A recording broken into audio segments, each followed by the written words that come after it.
Halo Sobat JDIH, kembali lagi bersama Mimin. Kali ini, JDIH KPU Bangka Selatan ingin menginformasikan mengenai jenis-jenis tindak pidana pemilu. Yuk simak pembahasannya. Tindak pidana pemilihan umum pemilu pada dasarnya merupakan bagian dari tindak pidana dalam rezim hukum pidana yang juga disebut sebagai perbuatan pidana atau delik dengan menggunakan istilah delik atau tindak pidana pemilu. Maka akan menjadi lebih khusus, yaitu hanya terkait dengan perbuatan pidana yang terjadi dalam proses penyelenggaraan pemilu. Artinya, istilah tindak pidana pemilu diperuntukkan bagi tindak pidana yang terjadi dalam atau berhubungan dengan pelaksanaan tahapan-tahapan pemilu. Jenis-jenis tindak pidana pemilu diatur dalam bab 2 tentang ketentuan pidana pemilu, yaitu pasal 488 sampai dengan pasal 554 Undang-Undang Pemilu. Berdasarkan hal tersebut, kami akan membahas 9 contoh tindak pidana pemilu sebagai berikut. Pertama, memberikan keterangan tidak benar dalam pengisian data diri daftar pemilih. Hal tersebut melanggar pasal 488 Undang-Undang Pemilu yang dimana dapat dipidana dengan pidana kurungan paling lama 1 tahun dan denda paling banyak 12 juta. Kedua, kepala desa menguntungkan atau merugikan peserta pemilu.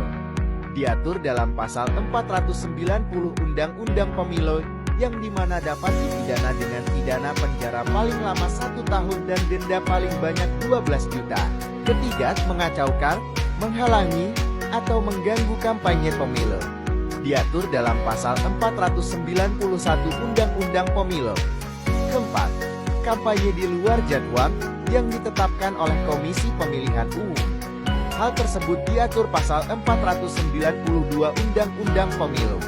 Kelima, melakukan pelanggaran larangan kampanye yang tercantum di dalam pasal 280 ayat 1 Undang-Undang Pemilu. Selain itu, pasal 280 ayat 2 Undang-Undang Pemilu melarang pelaksanaan dan atau tim kampanye mengikut sertakan beberapa pihak dalam kegiatan kampanye seperti Hakim Agung dan hakim pada semua badan peradilan di bawah Mahkamah Agung, aparatur sipil negara, kepala desa dan perangkatnya, anggota TNI Polri, pejabat negara bukan anggota partai politik yang menjabat sebagai pimpinan di lembaga non-struktural dan lain-lain.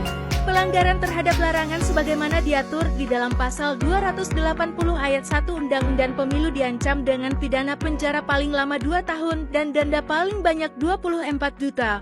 Hal ini diatur dalam pasal 521 dan pasal 523 ayat 1 Undang-Undang Pemilu. Keenam, memberikan keterangan tidak benar dalam laporan dana kampanye pemilu yang diatur dalam pasal 496 Undang-Undang Pemilu. Ketujuh, menyebabkan orang lain kehilangan hak pilihnya. Diatur dalam pasal 510 Undang-Undang Pemilu dapat dipidana dengan pidana penjara paling lama 2 tahun dan denda paling banyak 24 juta rupiah. Kedelapan, menetapkan jumlah surat suara yang dicetak melebihi jumlah yang ditentukan. Diatur dalam pasal 514 Undang-Undang Pemilu dapat dipidana penjara paling lama 2 tahun dan denda paling banyak 240 juta rupiah. Kesembilan, memberikan suara lebih dari 1 kali. Diatur dalam pasal 516 Undang-Undang Pemilu dapat dipidana dengan pidana penjara paling lama 18 bulan dan denda paling banyak 18 juta rupiah.